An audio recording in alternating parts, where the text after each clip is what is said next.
45:15? Sure. I mean, I can see this easily becoming a very long thing, but I'll try to keep on track. And how the three of us have said, all right, you keep me on track, or you fill that gap in, and then we'll see how it goes. But yes, I think I think we're live, no? Are we live? In a message. Excellent. Okay. All right. Welcome, everyone. Thank you for. Sorry, that's my audio coming through. Hi, welcome everyone. I'm hoping that we're live. Thank you for joining us for the online launch of the Alcazar. I'm joined here by Simone and Mansi, the author of the book and the head researcher on this. And we're going to be spending some time talking about this comic, how it came about, the process behind it, and anything that we can think of. And there will also be an opportunity for Q&A with everyone here towards the end of this, which we'll hopefully have plenty of time for. So do feel free to keep your questions coming in the chat area, and we'll be getting to them. But let's get started. Thank you so much, Simone, Mansi, for joining us here. Thank you, Anshuman, and for moderating this, and thank you to the French Institute of India for hosting this event, and also for supporting the translation and the publication of the Alcazar in India through their PAP Tagore grant program. They gave to support the work of Comics India, led by Bharat Murthy, whom I like to thank also for giving my work a chance to go back to basically where the lands it was born in, India. And thank you, Mansi, for being here besides me after few years of work together, directly and indirectly. And I'd like to say, even though this book has my name on its cover, it's it couldn't have been made without your support during the research stage, because we need to precise that the Alcazar is a sort of documentary on a construction site that existed in Bangalore, and we did a research between, I think, February 2017 and January 2018, like a very dedicated research on the site, where we gathered all the material that was used later to build this story that you might have read, viewers, or I'm sure you will, you'll get your hands on very soon. You'll be shared links on how to get your copy. Yeah, I'm glad to already have a copy of the Alcazar over here, and this is the English language, correct me if I'm wrong, but this is the first English language edition of it out there. I know that there are other, the French, the Portuguese, there are a couple that I've seen already. So again, any questions, whether you have read them or whether you have read this book or not, are welcome.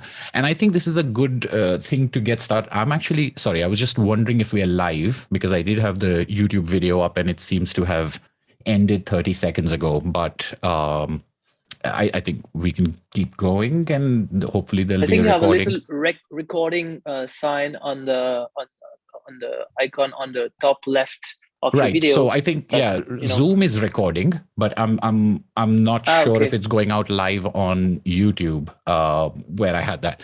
I hope it is. So in case you're watching, sorry for the confusion. But I think this might, a good way to start would be to talk about the collaboration that the two of you had, and how did this work come about? How did the idea of it come about? And then what were the first steps that the two of you took in order to get started on this? Yeah, you can start, Simo, and then I can talk about the steps we took. Yeah. So when I met Mansi in Bangalore, I had been living in the country and in the city for about 3 or 4 years, and I was at the finishing stage of a graphic novel I published before the Alcazar. That's called Bangalore. And it wasn't translated in India. It was published in France, and then Mansi and I we discussed about, as we became friends, we discussed about art and how to depict the city and all of that. And I think she was like basically on the first row of when I had finished my first graphic novel she was at the first row of my I heard you. My curiosity and as my interest towards construction site grew, she was there basically. Let me rephrase it. And then we started. I didn't need to explain much why this was interesting to her, because she had a background in geography and ethnography. So yeah. Mansi had done some field work and knew the interest of trying to understand different realities, and we started on the bike, looking for a construction site or several construction sites. At this point, it was wide open to see if we could hang around and see what's going on and all of that. And it was this quest wasn't very fruitful, because either the construction site was too big, or we didn't get the permission by the boss or the site engineer and all of that. And one day we were almost hopeless. And then we realized, and I think that says so much about the place that construction sites have in a city, in a big city like Bangalore. We were about to get back home, and right at the corner of the street we were living at this time, we just realized there was a construction site, and it had been there all along. For the past weeks, we were looking for a construction site. It was there, but it was so much there. We would pass by every day. We didn't see it. And it was 20 meters. That was it. Really, 20 meters, not more than that. But that also says that how in plain sight all these sites were in Bangalore, and how much you just ignore them, just pass by them. You almost miss that there's an entire alternate reality going on in those places. But I think the next steps were sort of natural, gradual. We went to the site, we said hello to everyone. Everyone also seemed, I think, a little bit apprehensive in the beginning, not really entertaining and questioning our presence. Why do these two want to talk to us or anybody on the site? But I think we also stayed at it every day, every evening, afternoon. We were like these two people just always hovering around the site. Oh, can we talk to someone? Can we talk to someone? But eventually there was a bit of a welcome, okay, tell us what you want from us. Maybe we can help you out. Then we started talking more and more, and I became Hindi became the language of our talking with everybody on the site. I didn't know Kannada or Tamil, which were their mother tongues, almost of everybody at that time when I was there at the research site. So it was a little bit of second-hand language translation going on. And I would be the talking person with all of them, and I would translate everything to Simo. And Simo started sketching around this time, just looking at because it's also, once you are at the construction site, you realize there's so much going on at the site, and it's beautiful. Building a site, building anything, it's quite beautiful. And I think you just hung around there in the background sometimes, and you just sketched whatever material was coming in, how things were, walls were being constructed, walls were being taken down. I think then the usual process of research, I think we would go back home and we would write down, oh, these seem like important questions that we want to ask them. We definitely began with more technical questions. Okay, what is it that is really happening at the site? Who's coming in? What is coming in? What is the time now, right? Like what process or what level the construction is at. So it began more technical, and then sort of naturally progress towards more personal, social, cultural questions that came in the baggage later. Yeah. Yeah, we started, with the shape of it, and then, we tried to get to the core of things. And the core of things, as we saw it from the beginning, it was the people, the human being. Of course, I wasn't interested by how a building is being made, although I had to lie a little bit, telling the boss, like the contractor of the site, to get full access to the site. I had to tell him that I was an architecture student doing an internship and research on Indian construction techniques, and from that point he gave me a free pass to be there every time we wanted to. So that was very precious, because without that permission we couldn't. As you know, there is a hierarchy on the construction side. If you don't get the authorization from the superiors, you can't do anything. And I think that was like what also kept the laborers, the lowest, less qualified workers of the site, who are the main characters of the book, because they happen to work there as well as they live there. They guard the site at night and they work during the day. So I think that permission from the boss, like they had seen us like from the very beginning, because in a construction site like this, everybody everyone watches everyone. So they had seen us from day one talking to the big boss whom they hardly saw on a daily basis. So they were very skeptical about us. Trust us. And it took time to gain like the kind of trust you need to have interesting informations about who they are as human beings and as characters, and to make them like alive, living characters in the story. Right. And the access to your central characters, the fact that you have to take a number of permissions in order to even get that access, again, it's speaking to the kind of hierarchies that I think the comic gets into in great detail, about how everything has to have a certain clearance, a certain sign off, and everyone's got their place in that.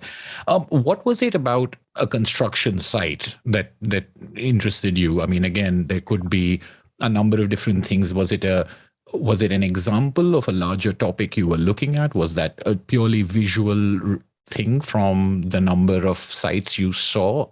So even before you started looking around, what made you think of a construction site as being the subject or the area that you are going to explore in your work?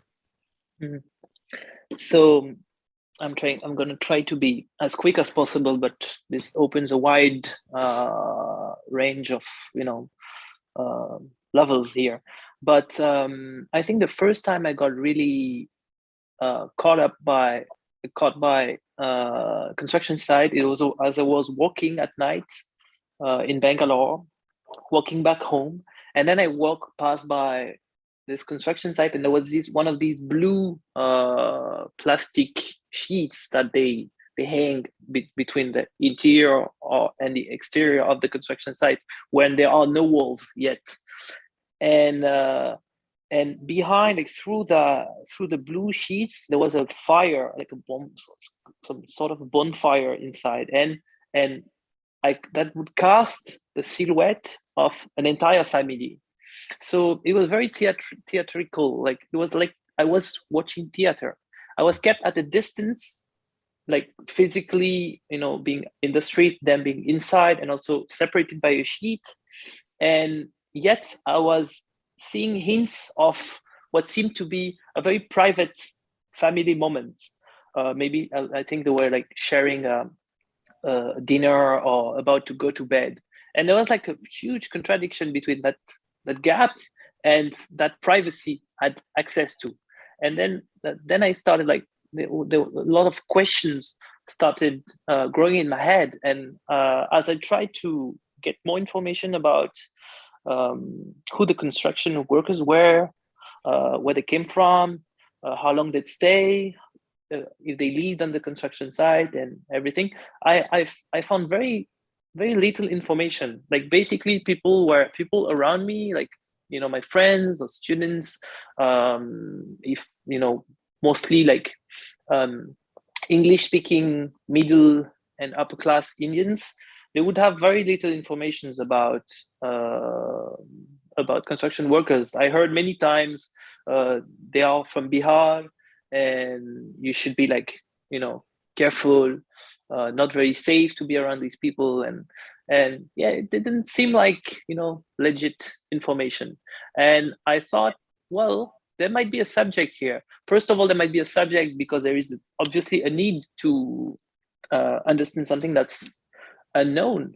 And also it would give me an excuse, a reason to get the information myself. Like if I do this project, I will put myself out there. Otherwise I wouldn't have had the guts to go there and walk and talk to people and ask questions. I would find it very intrusive. It's not the way I behave in life. But if there is the perspective of making a book and a project, then the things are different.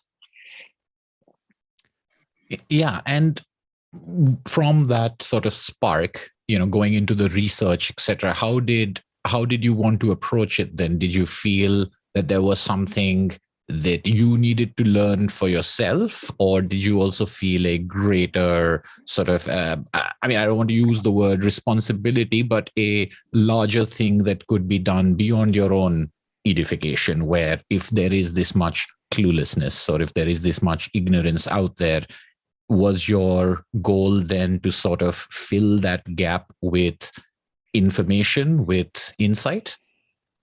It's not exactly like I picture myself, I don't want to make things right, or I don't think I have that pretension.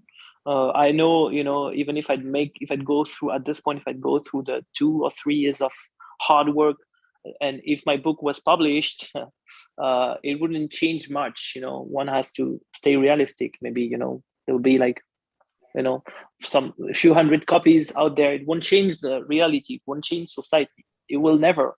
But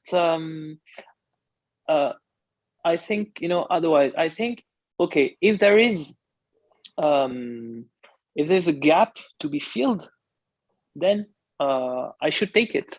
Then I see it as an opportunity for myself to have the pretension to make a book on a subject like that. That's way that's way beyond my reach in a way. I think if there had been at this point already multiple representations, films or novels or other graphic novels on this subject, I wouldn't have done one more, so this is just, I think, the way I see these things. But of course, then that doesn't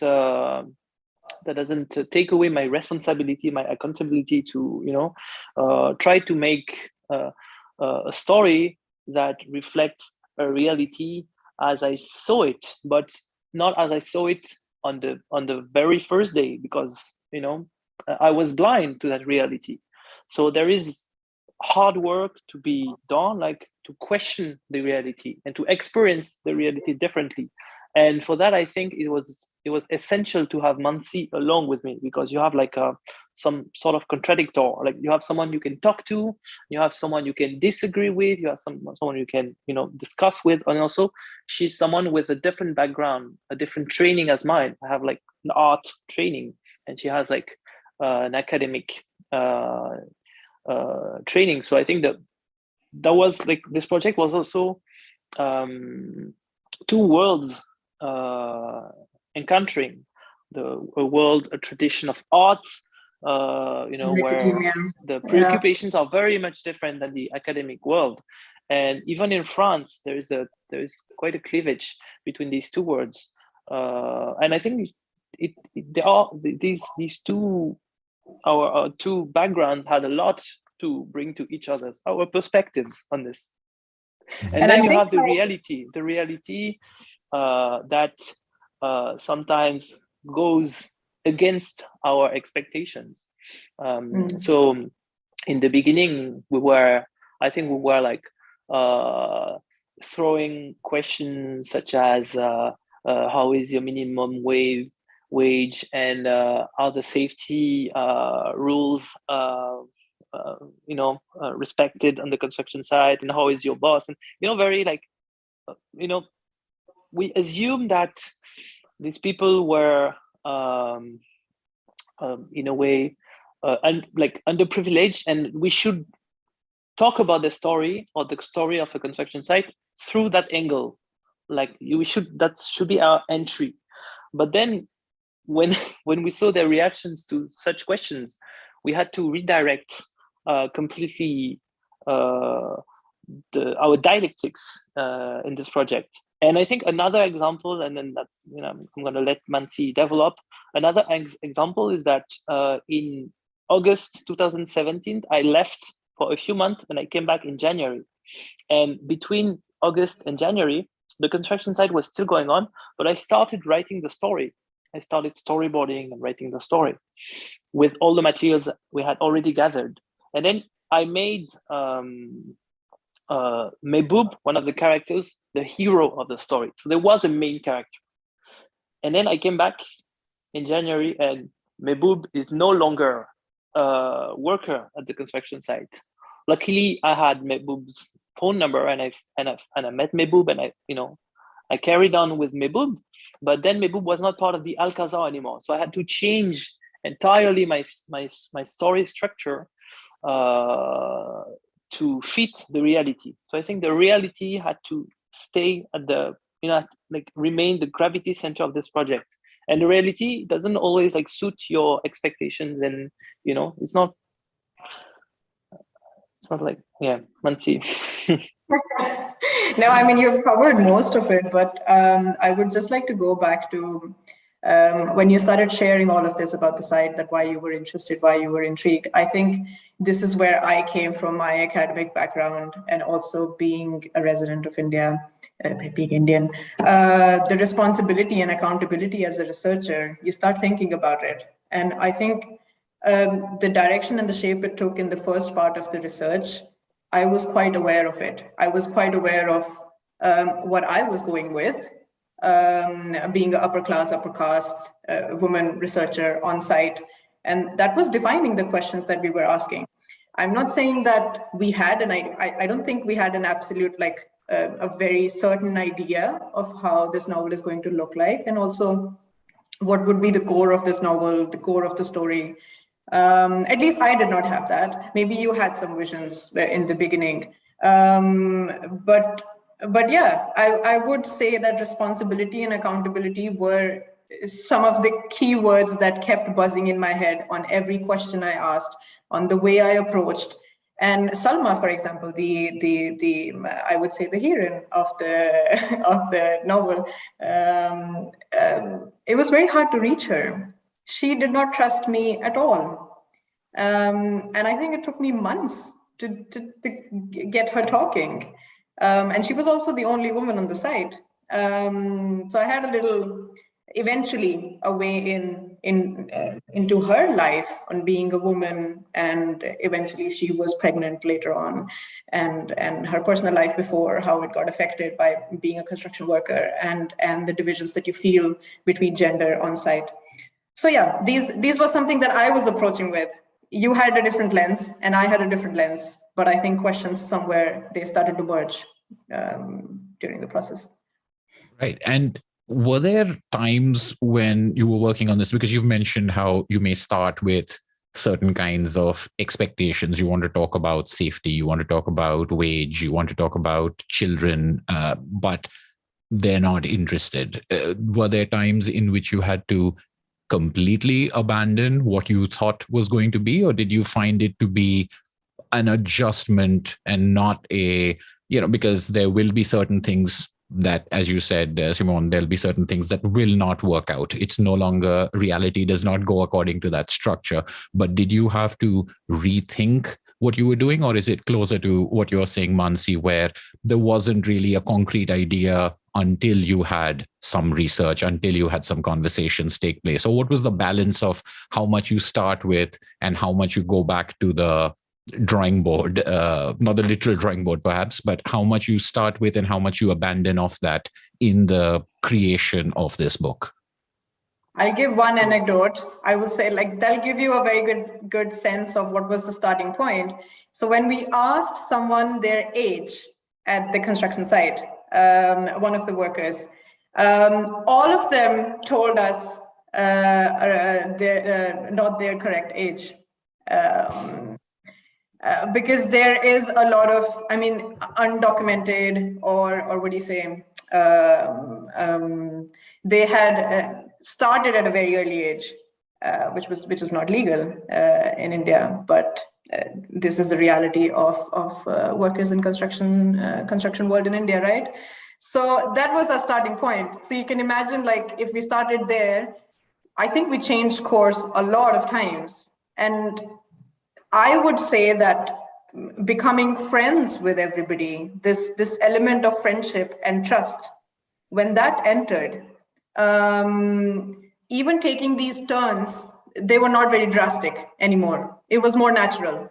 But until that point, we were clueless. We didn't know what we were hearing was the truth or not the truth. Or maybe that was just a reality that they were showing it to us. Maybe that was not really what they wanted to say. Sometimes I also felt like, oh, they actually wanted to say something else, but they are just making it up for me. So these barriers were very clear in the beginning. So I'll let you continue, Simo, how it ended up on the storyboard. Then. Yeah, I think, no, what you're saying, I remember now, because it's been a while. So some memories are popping up. Once we asked them their age, like in the very beginning, and then like a few weeks later, when we had gotten like a little closer, this guy tell us like he's 16, and since we wrote down everything because we're doing a research, we're like, hey, what you said you were 19, and he said yeah, and he also gave us the wrong name, and then he told us, but now you're my friend, so you can get my real name. So they told us they thought like they were suspecting we were like NGO workers, and I think which is ironical, they told us they feared NGO workers, although they are there to protect their rights, because if they raise the age issue or something like that, they could get fired.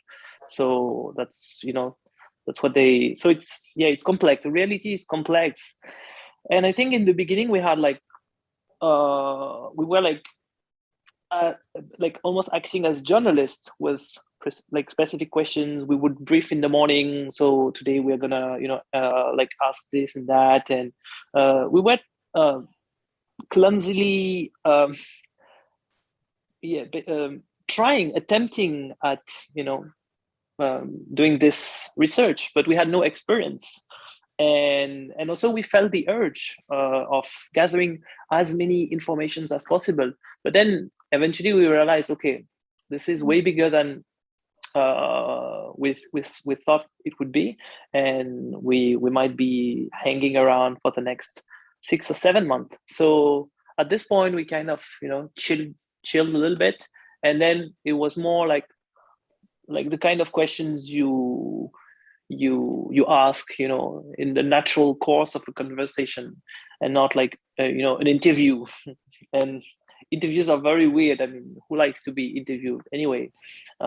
Police gives interviews, or bosses when they hire you, but there's no, you know, natural and genuine informations that were shared during the early stage of the research. It came after that, and I think the silences and the things you observe, because we were like most of the day that we're working, so we tried not to interfere, to obstruct the work. So I would sit in a corner and sketch, because there is an aspect of the book that was very important.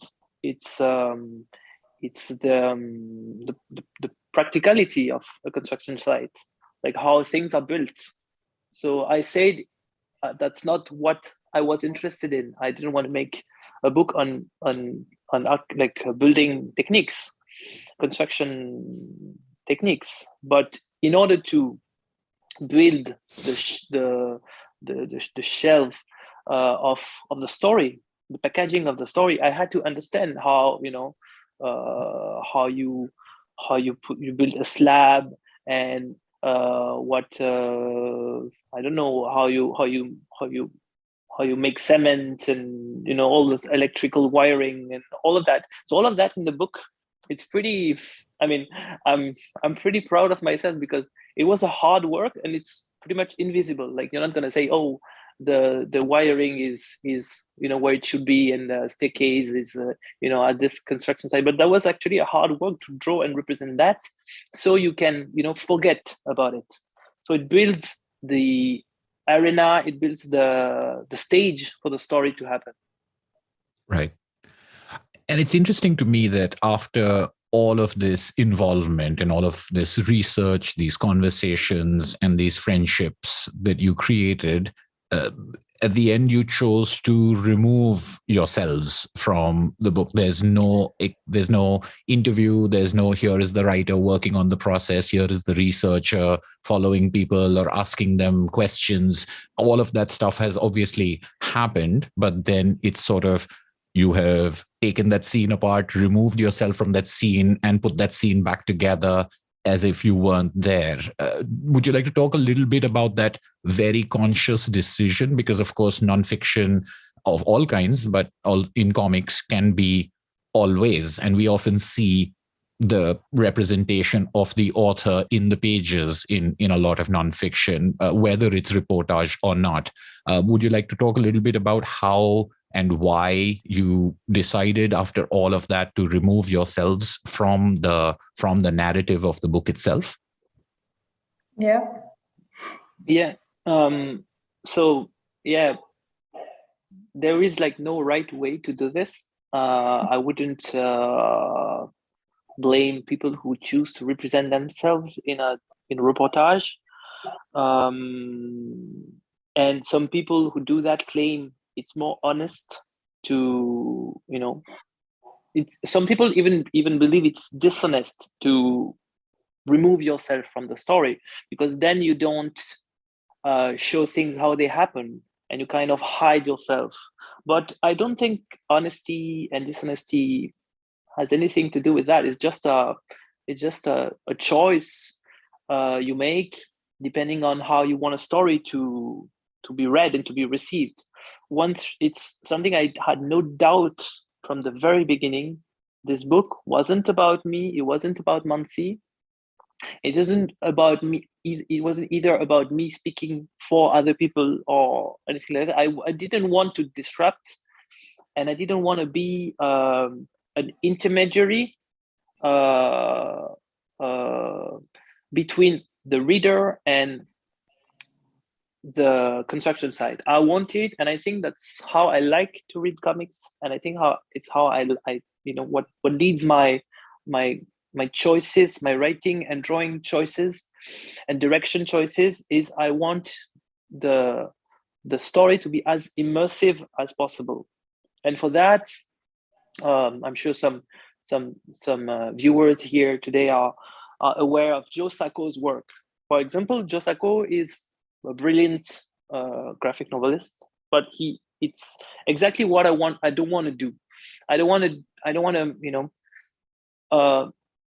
have big bulbs with heavy text and a lot of information in it. He represents himself, of course, like shows the process of interviews and all of that. He's someone who has like taken his techniques directly from TV and newspaper reportages. And I guess maybe it's a matter of generation. I come from a younger generation of artists, and I've grown with this genre of comics. It already existed in France. I was an admirer of Emmanuel Guibert's work, who's made Alan's War or The Photographer, amongst many other great books, but these two are documentary. And I think I just like try to keep the storyline streaming, you know, and that's why in my direction choices, you might identify like a lot of like fluidity in the camera movements, and whenever I can, I'll convey my idea or my idea without words, with just the action of the body. And I just want, you know, things to be read smoothly. And I want also, I believe, and that's something I expect when I read a story, I expect to spend a nice moment, and I want to read effortlessly, especially with a subject such as a heavy subject such as construction workers at the crossroads of discrimination, poverty, exploitation, lots of things. I want, especially because the subject is so heavy, I want the reader, the reading experience to be good and pleasant. I believe this is not a paradox. That's what I also don't think I can put everything there is. Like, if you look at the notes we took back then, there were like pages and pages and pages and pages, like, you know, hundreds of pages of notes of what happens every day. And there were like a lot of subjects and a lot of very interesting things that deserve to be told and to be narrated. But eventually, making a story is also about choosing what you're not going to put in the story. That's pretty much how you choose what's going to stay in the story, not by choosing what you really want to put, but what you're not going to put, what's not essential. And I think there could be like 10, 20 books like the Alcazar on construction sites and on the construction world, and all these books will have like a different light to it. But what we try to do here is to bring the attention on a subject, and maybe if readers are sensible, to the subject, they will eventually go themselves on the construction side or read other things, other literature on that. Yeah. I mean, I would just add a little bit thing, because I think I approached slightly differently. I was very aware of the politics of authorship and representation, speaking for others, coming from a place of privilege and speaking for others. So I was very aware of that. But it's really nice that you do pick this, that there's so much involvement in the research and storyboarding of it, but we are not there in the final version or the story of it. I actually don't look at it that way, because when you're keeping the authorship of the narrative with the people whose story it is, you're actually, we actually did not make us invisible. Like, we're not really invisible there. We are shaping, we are showing, like, for example, what came to the final story, what stayed until the end, what we deleted, what we felt made more sense. So we are exercising this agency of what stays, what doesn't stay.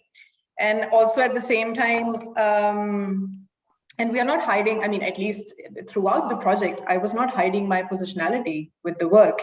And I think it does show in a lot of divisions and hierarchies and discriminations, as you say, Simo, like that we observed at the site. they do make it to the final cut. It was part of it, but also a lot of other lived realities in that space, which were also a lot of good moments and a lot of relational moments. So I think the focus was that the reader should be able to build a familiarity to the construction site and to the lives lived by people on the site. That is the most immersive experience that you can have when we do things this way. When you're way outside, like you're sitting in the comfort of your home and you're reading about some other place, about some other people, you have to make it as immersive as possible. So I think our focus went on that. So the focus is not on hiding our positionality or even our voice and agency. It is very much there, right? Yeah, I would look at it this way. Yeah, definitely. I mean, I don't think the authorship and the intention is, invisible or anything, but the simple physical presence, of whether someone is here, whether they're even casting a shadow, etc. These are choices that people make with the story. And it's interesting to hear, because it seems like in this case, the presence of the authors would almost interfere with the smoothness, with the access, and with the immersion that you wanted to have, which is it's a three-dimensional theater. There's no actual outside or fourth wall where we inhabit this space day and night with these people. We're given very intimate sort of access to them. We're with them while they're sleeping. We're with them when they're undergoing all kinds of family things. And the ability to stitch this together in a story that connects with a reader is, I think, the most interesting aspects of the choices. Again, I'm very interested in this idea of, obviously, it's about the stuff you don't put in. Connected to that, I think, and talking about these questions of privilege and position, what were the paramount worries, or maybe not worries, but concerns that the two of you had when it came to, there is a story that we want to tell, there is something that we want to unearth and put in front of people. Maybe there's a hole, maybe there's a gap out there, maybe there's an information lacking that can be put in over there, but we are coming from outside this world and representing it. What were the big things that you wanted to avoid, or what were the big things that you discovered while working as things that you wanted to make sure don't come through?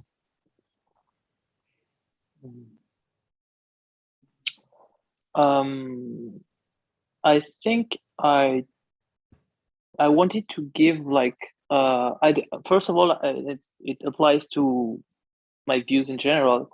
I tried not to be too dogmatic, to not establish a judgmental point of view by being too politically oriented. I don't want to come sentence the boss or the chief mason. I think we tried to keep nuances. There's no such thing as good and evil, even in the construction site. And I think what makes even the poor labor, the one you're supposed to have feelings for, and you're the one you're supposed to stand by, even this character, I like to keep him a little mediocre. I think even the oppressed have the right to be mediocre and to have this tiny touch of evilness that makes them human. And I think I try not to, of course, they were the story is told from the position of the lower range construction workers, because that's the people we were hanging out the most with. So whether you want it or not, you start to see the construction site from their angle. So you see the chief as the oppressor, as a scary man, tall. Even the way I choose to draw it to represent this tall, he moves like But there's a bit of irony in all of that. I think in the end, I tried to leave it up to the reader to make its own point of view on the whole situation. And for that, I like to, as I say, like to keep nuances and keep sympathy for even the worst guy of the construction site. And I didn't have to. It didn't take any, any skill to do that, because this is what happens in reality. Reality, as you noticed, as we were discussing earlier offline, there is sympathy between the engineer and the laborer. They share a smoke, they share views. So sometimes they're antagonists and sometimes they are like accomplices. So all of that moves around and there are lots of contradictions. And I think the dramaturgy, the story narration has to carry that. And that's what, like, it doesn't have to be said like obviously. And I think lots of the points we're trying to make are sort of in between the lines. But I believe that, and that's something I keep in mind when I write stories. I believe that the readers are smart, like way smarter than you might assume. And that was sometimes a point of disagreement with my French publisher, because he liked, me to hit the nail a little, a little deeper. But sometimes now it's just like this. There's enough. I'm being very vague. You'd have to read the book, guys. But sometimes, and I'm sure, like, if you keep this in mind, you might, while reading the story, it might ring a bell. But sometimes you don't need to say things too obviously. I think I was a little bit more sort of acutely aware of the stereotypes and the representations of especially migrant workers, which are sort of just thrown around all the time, that, oh, you need to be careful, maybe don't go in that same street. We also had like some neighbors living when we were in Bangalore who sort of warned us to not go into the construction site and talk to these people, right? So this is a reality, I think. I'm more aware of, or I was more aware of than Simo. And also, like, in one of the stories, one of the chapters, we show that the neighbors were not very happy that migrant workers were playing cricket in the street right outside where they were living. But if there were other neighborhood kids, that would not have been a problem, right? But in case of migrant workers playing in the street right outside where they're living, that calls a certain kind of alarm, and police needs to be called for that if they don't stop. So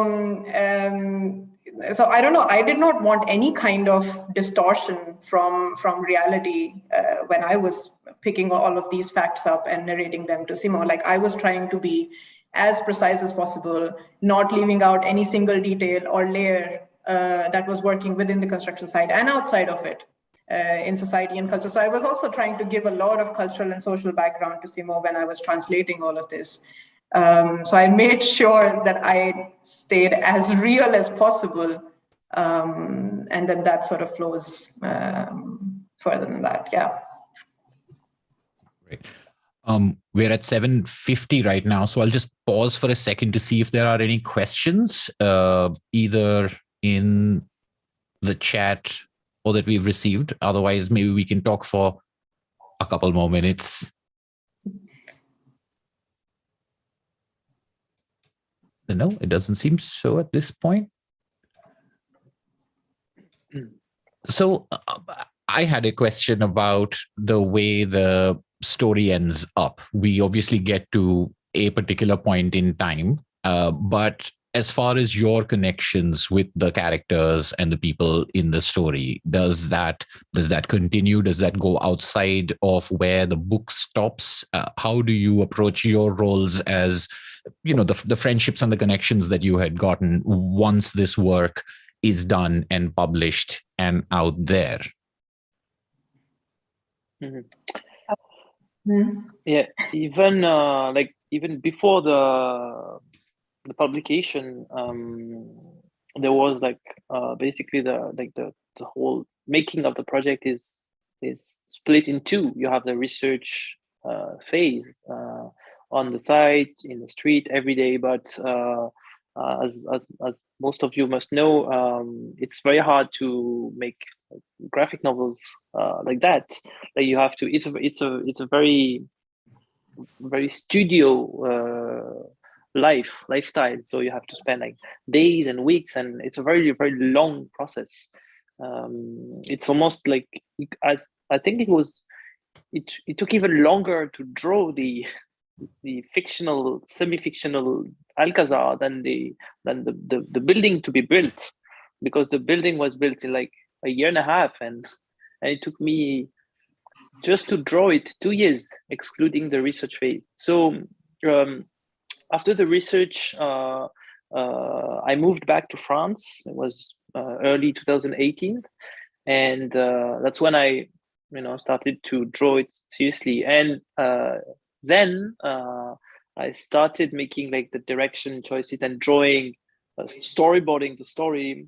Of course, I maintained the conversation with Mansi, and I kept sharing the things I was developing then, but also with some of the characters involved in the story. So I had their numbers, and I sent them images, because although we couldn't like directly communicate so much, especially the silent sequences in the book could be shared. And it was nice to, it was not much, it was not like I was asking for their approval, or it's not like they would be critical towards it either, but it was nice to just keep this link on and see the amusement of, because it was sort of a moral deal we had together, because from the very beginning, and that's something we didn't mention actually, we were very clear about our intentions of making a book about their lives. So for them, you can imagine it was very abstract in the beginning. Okay, a book, what's maybe like they were not like comic book readers, but I had like brought some comics, I like a comic I made before, so I showed them my work, and then I showed them, they saw me drawing, and all of that became a little more clear in their head. So that was important, because that's also where you were talking earlier about how cautious we were, and I think if this the goal of making a story on their life wasn't clear, wasn't shared to them, it wouldn't be very honest to ask them questions, personal questions, because then it was up to them to share elements of their lives or not, because they knew we could use it in our story. So yeah, we stayed in touch like for like during the whole process, and we still are in touch right now. We still are in touch, yeah. Yeah, and as I'll probably be coming to India to promote the Alcazar, and also like under the invitation of the French Institute. I'm hoping to meet them in public discussions, and even at some point I would love to also like pulled out of the talk as well as I pulled out of the story. They could be also like, and maybe this is a call to the French Institute or the Alliance Française, but they could be also talks around the book without me, without my presence, and only theirs, and maybe the one of a moderator such as you, Anshuman. But yeah, I mean, that's maybe I'm a little ahead of things. No, I don't think so. These are perspectives that I find very exciting around the book. I don't think you're ahead of yourself, because I think that was something that we talked about very early on. So inclusion and participation. I mean, this is their lives, their work, what they did on the site. We were observers, we became part of it, we got immersed into it. But I think we never lost sight of how and on which different ways we can keep them with us. So inclusion and participation became, it was a running thread, I would say, in those 3 years, and it's still continuing. And I think with all the events coming up, that is going to stay. Again, like we want to have maybe events in their mother tongues, right? Like in Kannada, in Tamil, where they can talk about their experience of having us on the site and trying to understand like so trivial technicalities of the site, which we were completely unaware of, but then they took out time to make us understand everything on the site, right? So, and I would love to hear that, and I wait to hear that side of the story. That sounds great. I mean, it's great to know that that conversation will continue. I mean, we do actually have another question, but we didn't talk about the translation. There have been so many languages involved in the making of this book. There are also a number of languages in the book. Some of them are translated, then some are not, and some are not even in, Roman script. So I think there's definitely a lot more we could talk about, but we are out of time at this point of time. I would like to welcome Dr. Christine Cornet, who would like to say a few words. She's the head of the French book office over here. Please, over to you. Yes, I'm just behind Alcazar. First of all, thank you so much, Anunchan and Mansi, and of course Simon. I would like to point out different things. First of all, I would like to mention that Simon is more than an illustrator and author. For me, he is also a kind of silencer, quite sociologist. He spent 4 years in Bangalore, and it's probably. You mentioned, Simon, that you came back to France in 2018 and you needed 2 years to produce this album. And I think it takes time when you are a foreigner, you live in India. You have to observe and to absorb what you see, even if you don't understand. And the particularity of this reportage is really the elegance of suggesting the context of the workers, but not to become really a sociologist. So it's really important to mention. What I wanted also to point out is the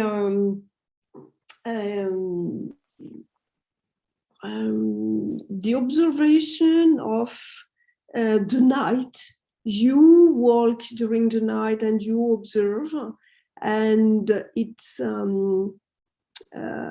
gave us an ambience of this also daily life, not only during the day, but also evening time when you observe the night and the fire. And it's also important to you recreate this atmosphere. I would like to add that Simon is behind and we are behind our screen, but the New Delhi World Book Fair is postponed to next May in Delhi. And we invite the French Institute in India, invite Simon Lamouret and other French writers, and also graphic novels authors. And we want to organize debates, signatures, not only in Delhi at New Delhi World Book Fair, but also, of course, in Bangalore.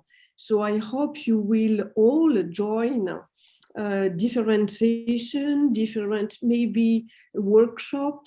I don't know what we can, but we have to think about how to promote this book, because the pandemic, the lockdown, and this repetitive book launch online, we are all fed up about this kind of communication. And we need to see people, we need to, I don't want to say that I don't have emotion behind my screen, but we see only our head, and all the body is speaking, okay, when you have emotion. And so it's really a pleasure to invite all of you, not only in Delhi, but of course in Bangalore, and probably in another Alliance Française, in another city in India, where comics are really important. The book is in English, but you mentioned that the workers were from Bihar, or maybe other Indian states. No, not Bihar? No, not ours. Andhra Pradesh and Karnataka, mainly, and also Tamil Nadu. So we have like three languages. Tamil Nadu. So, but we can suggest. But then it's Gujarati. Yeah, right? we can suggest to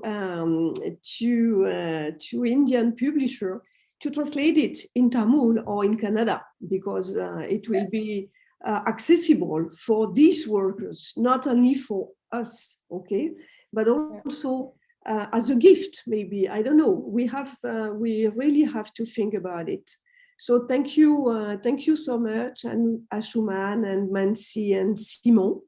And thank you, Christine. To invite you again, Anshuman, to moderate the session with Simon and Mansi in Bangalore, in Delhi, or in another Indian city. Thank you so much. Thank you so much. Thank you, everyone. Thank you, Anshuman. Thanks a delight. Yeah, absolutely. Yeah. And I look forward to continuing the conversation with everyone. Thank you. Yeah. I fold up my copy as well. I don't have it yet. I'm going to have it soon. I know. And I'm very jealous of the hardcover, but you know. Thank you. Thank you, everyone. Thank you. Bye. Bye.